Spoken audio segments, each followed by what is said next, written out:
Saudara, beberapa saat lalu Mahkamah Konstitusi menolak seluruh permohonan sengketa hasil Pilpres yang diajukan Anies Baswedan, Muhaimin Iskandar, dan pasangan Ganjar Mahfud. Putusan dibacakan Ketua MK Soehartoyo dalam sidang putusan hari ini. Beberapa dalil yang dinyatakan tidak beralasan menurut hukum antara lain soal politisasi bantuan sosial, cawe-cawe ataupun intervensi Presiden Joko Widodo, hingga pelanggaran prosedur oleh KPU saat menerima pendaftaran Prabowo Gibran sebagai Capres-Cawapres. Dari 8 hakim konstitusi, 3 hakim konstitusi menyatakan pendapat berbeda atau dissenting opinion. Konklusi, berdasarkan penilaian atas fakta dan hukum sebagaimana diuraikan di atas, Mahkamah berkesimpulan, eksepsi termohon dan eksepsi pihak terkait berkenaan dengan kewenangan Mahkamah, serta eksepsi pihak terkait mengenai tenggang waktu pengajuan permohonan dan kedudukan hukum adalah tidak beralasan menurut hukum. Mahkamah berwenang mengadili permohonan aku. Permohonan diajukan masih dalam tenggang waktu yang ditentukan oleh peraturan perundang-undangan. Pemohon memiliki kedudukan hukum untuk mengajukan permohonan aku. Eksepsi termohon berkenaan dengan pokok permohonan adalah tidak beralasan menurut hukum. Permohonan pemohon tidak beralasan hukum untuk seluruhnya. Berdasarkan Undang-Undang Dasar Negara Indonesia tahun 1945, Undang-Undang Nomor 24 tahun 2003 tentang Mahkamah Konstitusi, sebagaimana telah diubah terakhir dengan Undang-Undang Nomor 7 tahun 2020 dan seterusnya dianggap dibacakan. Amar putusan mengadili dalam eksepsi, menolak eksepsi termohon dan pihak terkait. Mahkamah Konstitusi menolak permohonan seluruhnya yang diajukan Anies Muhaimin dan Ganjar Mahfud. Namun ada 3 hakim konstitusi yang menyatakan dissenting opinion atau berbeda pendapat. 3 hakim konstitusi yang dissenting opinion, yakni Hakim Saldi Isra, Eni Nurbaningsih, dan Arief Hidayat. Hakim Saldi Isra menyebut penyaluran dana bansos saat pemilu dianggap jadi alat memenangkan paslon tertentu. Adanya keterlibatan aparat, pejabat negara, dan penyelenggara negara juga syarat terjadi di pemilihan presiden 2024. Sebagai hakim, saya memiliki keyakinan yang berbeda dengan sebagian hakim yang lain. Dalam hal ini, terdapat fakta persidangan perihal pemberian atau penyaluran bansos atau sebutan lainnya yang lebih masif dibagikan pada rentang waktu yang berdekatan atau berhimpitan dengan pemilu.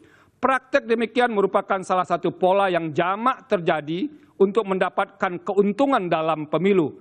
Keterlibatan beberapa menteri aktif yang menjadi tim kampanye dalam membagi bansos terasosiasi dengan jabatan presiden secara langsung maupun tidak langsung sebagai pemberi bansos memunculkan atau setidaknya berpotensi atas ada. Nah, membaca soal pernyataan Surya Paloh dan juga bagaimana peta politik ke depan pasca putusan Mahkamah Konstitusi, saat ini Kompas Petang sudah bersama dengan pengamat politik dari Direktur Eksekutif Parameter Politik Indonesia, Adi Prayitno. Selamat petang, Mas Adi.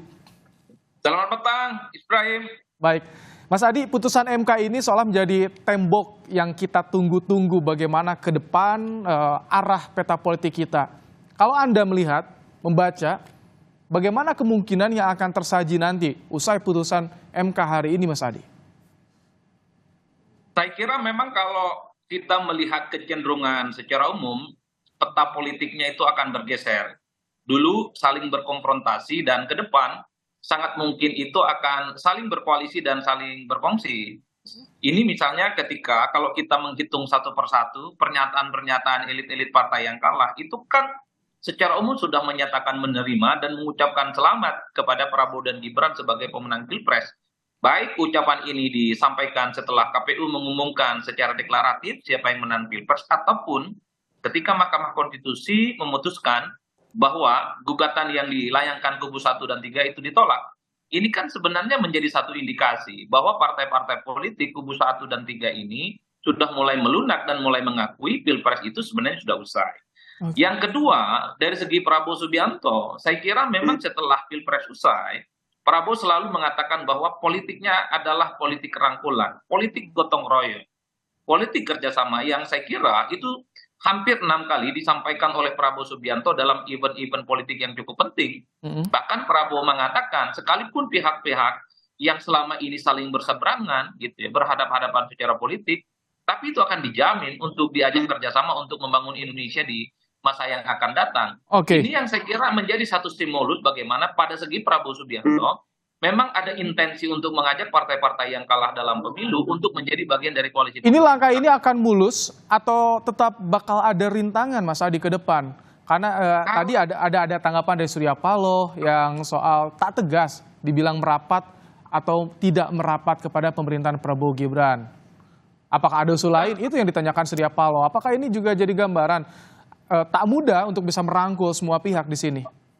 Dan kalau membaca kecenderungan elit-elit partai secara umum, minimal ketika mereka itu mengucapkan selamat dan menerima putusan dari Mahkamah Konstitusi, ini kan sebenarnya bekal politik betapa partai-partai ini sebenarnya secara tidak langsung juga tertarik untuk menjadi bagian dari kubu Prabowo Subianto dan Gibran Rakabuming Raka di masa yang akan datang.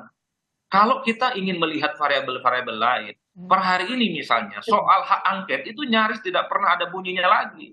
Padahal kalau menjujur, ketika partai-partai ini, terutama yang kalah pemilu, itu siap untuk berada di luar kekuasaan, mereka itu mestinya tegas. Apapun yang terjadi dengan putusan Mahkamah Konstitusi hari ini, mereka akan tetap tegak lurus berada di luar kekuasaan, menjadi oposisi dan menjadi penyeimbang. Per hari ini, partai-partai politik yang kalah, itu tak ada yang secara deklaratif menyatakan siap untuk menantang kekuasaan Prabowo Subianto dan Gibran Rakabuming Raka dengan jadi oposisi. Semuanya serba cair, semuanya serba lunak. Bahkan soal hak angket yang dinilai ini adalah hak politik sebenarnya ketika mencari keadilan di Mahkamah Konstitusi itu tidak bisa didapatkan, maka dengan cara hak angket inilah kemudian dugaan-dugaan yang terkait dengan pemilu yang penuh dengan kecurangan, terstruktur, sistematis dan masih bisa diungkap. Tapi sudah hampir sebulan lebih kita tidak lagi pernah mendengar 5 partai yang saat ini ada di kubu 1 dan 3 kembali menyalak, kembali agresif untuk menyampaikan betapa pentingnya hak angket ini terus digulirkan. Bagi saya, ini sudah menjadi satu sinyalmen bahwa partai-partai yang kalah dalam Pilpres ini sangat mungkin akan menjadi bagian dari koalisi Mas Prabowo Adi, dan Gibran andai diajak dalam kongsi mereka. kalau tadi Anda bilang saat ini kondisinya sudah cair, sudah lunak, dan kita juga tahu di balik Prabowo Gibran ada sosok peran dari Joko Widodo. Bagaimana nanti ke depan antara hubungan PDIP dengan Jokowi, kan ini menjadi sentrumnya nih, Mas Adi? Ya saya kira memang kalau PDIP ini eksepsional, semacam pengecualian. Kalau saya melihat arah kecenderungan politik PDIP di masa yang akan datang, tentu sangat tergantung bagaimana hubungan politik Jokowi dengan Prabowo Subianto. Kalau hubungan Jokowi dan Prabowo Subianto baik-baik saja, ini akan menjadi psychological barrier. Ini akan menjadi tembok psikologis yang sepertinya akan menghalangi PDIP tertarik jika digoda untuk menjadi bagian dari koalisi pemerintah, terutama kubu Pak Prabowo dan Gibran. Tapi kalau bulan madu, kemesraan, kebersamaan antara Prabowo dan Jokowi ini tidak lama, artinya setelah terima jabatan politik Presiden tanggal 20 Oktober, hubungan Jokowi dan Prabowo tidak baik-baik saja, disitulah kemudian ada celah.